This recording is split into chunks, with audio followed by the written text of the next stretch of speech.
You ask Tiger to solve. This deals with linear equations with one unknown. The final result is x equals 61 over 2. Let's solve it step by step. Group all constants on the right side of the equation.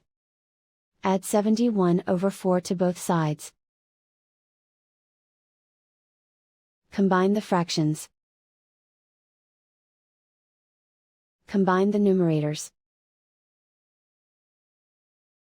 Reduce the zero numerator. Simplify the arithmetic.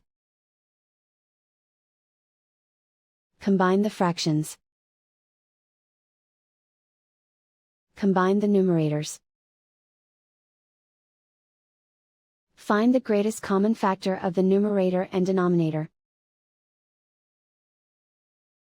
Factor out and cancel the greatest common factor.